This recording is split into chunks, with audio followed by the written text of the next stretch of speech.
Hey, I'm Slopcore, and one of my favorite places on this planet is Fun Spot in Wares Beach, New Hampshire. So, you actually already may have heard about this place by way of it having the largest arcade in the world, or its appearance in the 2001 documentary King of Kong, A Fistful of Quarters, which highlights Steve Weeby's race for the King Kong world record, up against known cheater and overall massive piece of shit Billy Mitchell. But this is not the video for that story. Now, before I eventually moved across the country, I was fortunate enough to grow up and live 25 years of my life within 30 minutes of this place. When I was a kid, we used to take trips there all the time.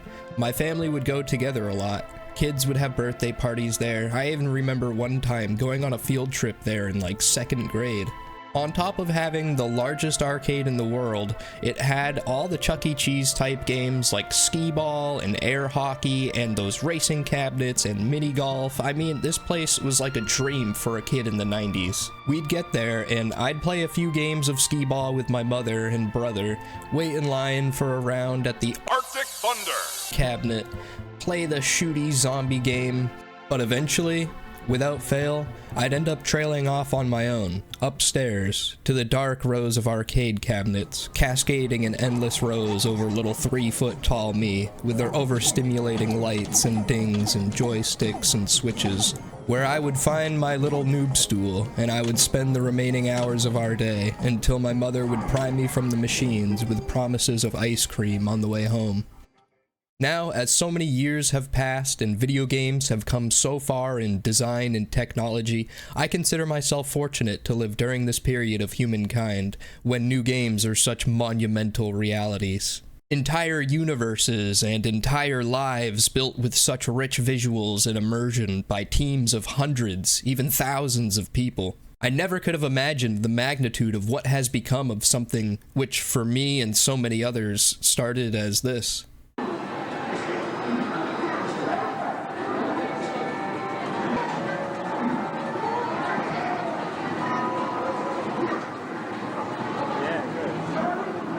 So I wonder now, what did I imagine there in Fun Spot while my mother was lovingly dragging me out to the car? I found a handful of games which I think represent whatever vision that little kid had, playing Dig Dug on their little stool, and I'd like to talk about them. And first up, Nova Drift, having originally released to early access in mid-2019, is probably the epitome of modern-day arcade game. At even just a quick glance, it is very obviously and directly inspired by Asteroids, originally released in 1979, one of the first major hits of the golden arcade era. I remember being absolutely trash at that game, usually resorting to the strategy of just spinning around and holding down shoot once overwhelmed by the space rocks. But I would play it anyway because it was just that satisfying. Nova Drift embodies this perfectly by maintaining the ideas of a wrapping 2D environment with a very friction-focused physics system. It takes this simple, satisfying concept and launches it into the future age with a myriad of playstyles and synergies assembled through your choice of weapon, shield, and ship, which you then customize through dozens of upgrade trees and super mods, which can make it as simple or as complicated as you want it to be. And believe me, it can get complicated. Instead of the orthodox multiple choice difficulty selection, you select through a variety of specific options to increase it, like making bosses harder or making waves pass faster for additional EXP and score bonuses. And then you just start the game. You shoot bad ships, you avoid the black holes, you make a cool build, you go for the high score. And while there's more to it than that, like other game modes and more content down the line, it doesn't matter. Nova Drift, as it is unbelievably satisfying to play, and it soothes that simplistic younger gamer in me, who was just comfy playing the first levels of Galaga for hours, surrounded by strangers, all doing the same. And next up, we'll talk about The Last Spell, which saw its 1.0 release this year in 2023. Now, I mentioned this game briefly in my other video, this video right here, link in the description if you haven't seen it, but I think it's so good I wanted to go into more detail. Even just thinking of how to describe this game is an interesting challenge in and of itself. As a tower defense slash turn-based tactics slash roguelite slash action RPG, The Last Spell manages to ping-pong the player back and forth between town and hero management and nighttime combat waves in such a way that blends seamlessly with all the mechanics, strategies, and challenges it offers. Despite combining a seemingly incongruous variety of concepts, it handles this with grace by pushing enough boundaries of conventional tactics to innovate and to put the player on their back foot, and not holding back on the difficulty in order to allow for a high skill ceiling and replayability, and also making every action in the game as satisfying as the last, be it killing the world boss or just clearing some ruins for gold. The Last Spell is the type of game to kick your ass and not apologize, because it places all responsibility in your hands, kinda like Slay the Spire. Every run that you start, you know that you have a chance to win, and with every failure comes a clear and cathartic learning opportunity, leaving you excited to execute your new strategy in the future. While dissimilar in gameplay, I liken it also to Darkest Dungeon, with its unrelenting beatdowns leading to those unforgettable moments of triumph. I was going to give a summary of the overall gameplay loop, but I'd figured I'd let the viewer decide if they wish to go and figure it out themselves, and in the meantime we can discuss Chippy, released in 2019, in which you play as an endearing little triangle equipped with a single stream projectile and an adorable little eye, and fight bosses made of individual destructible pixels. The goal is to destroy any guns attached to the core by either shooting them directly or detaching them from the rest of the body. When destroyed, they drop upgrades like missiles or a brief slowdown mode, and once they're all destroyed, you can damage the core. Many of the bosses have 2 to 4 phases and can take up to 10 minutes to take down in a single attempt. With an absolutely banger soundtrack and excellent sound design,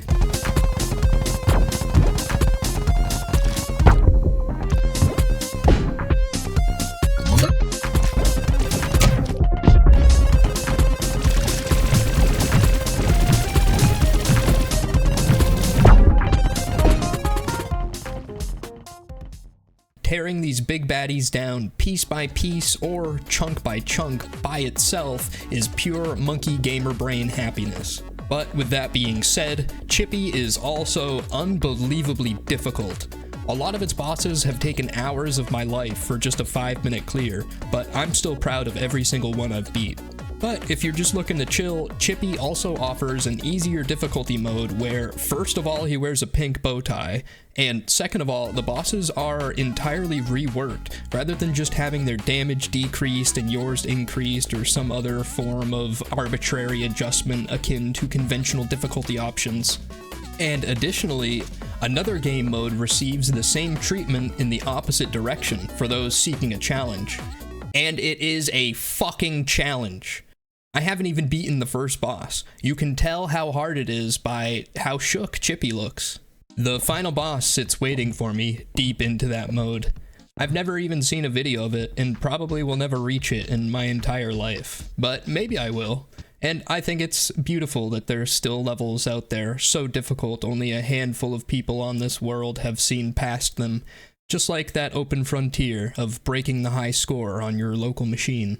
And man, even just thinking about Chippy alone reminds me how shmups like Gradius and R-types were one of my favorite types of games growing up. It is unfortunate that shmups at large have gone the way of most of those sort of mini-genres of the time, and never really had enough room for advancement to combat the imminent 3D revolution. Despite a few classics like Ikaruga, modern-day shmups are usually something that you pick up for $1 on Steam, play for maybe 10 minutes for some nostalgia, then get bored of and move on.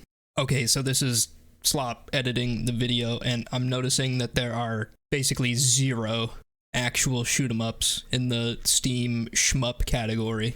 Saints Row, what the fuck? However, like Chippy, I believe that Steriden, Drainus, and Stellar Interface stand out as being very engaging and addictive modern additions to the old arcade genre. Sterden and Stellar Interface both offer a roguelike experience, while Draenus only has a campaign mode. While maintaining many of those lovely tropes and cliches of shmup classics, they each do their own thing as well, and very competently.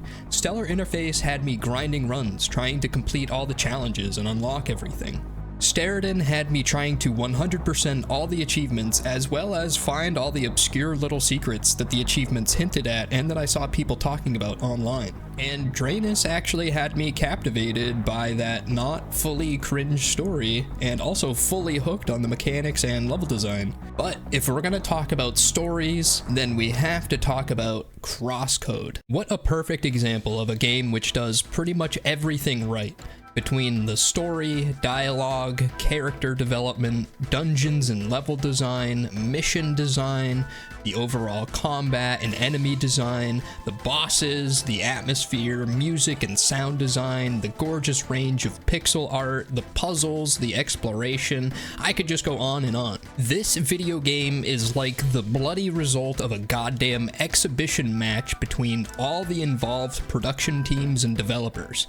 I don't subscribe to the concept of perfection, but if there are perfect video games, I'd wager this is one of them. And like all the previous games, I would absolutely love to go into more detail about what exactly to expect going in, but I figure two things. You either already know the game and it doesn't matter, or you don't, and I'd like not to take away from the viewer's option to experience it as blind as possible. Like for Touhou Luna Nights, an unconventional Metroidvania with a focus on a time stop mechanic and demanding bosses. I won't get into how this connects to the Touhou franchise or what that even really is, because I don't know. But regardless, I think this game is deserving of more recognition than it has.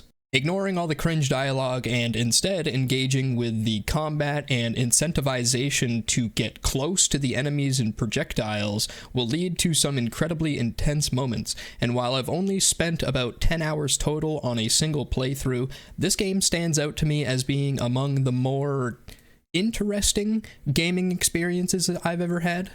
And it kind of reminds me of those weird little arcade cabinets that would sit in the corner and nobody would ever really play, but then everybody else was playing the games you wanted, so you'd try that game and it turned out it was actually pretty badass, but just a little weird.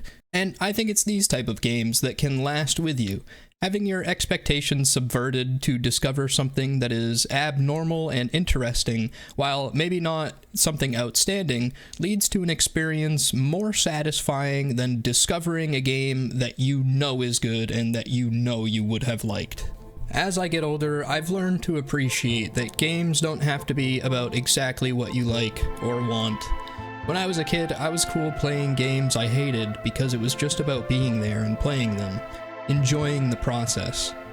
Looking back, as I got older, I began to get spoiled by advancing technology and abundant selection. Now, looking forward, I hope to connect with that kid in me who would be awestruck by even the worst games today, and who wanted to play them all just to see what they felt like. I know making this video has helped me achieve that, and I hope watching it has provided something of equal value to you.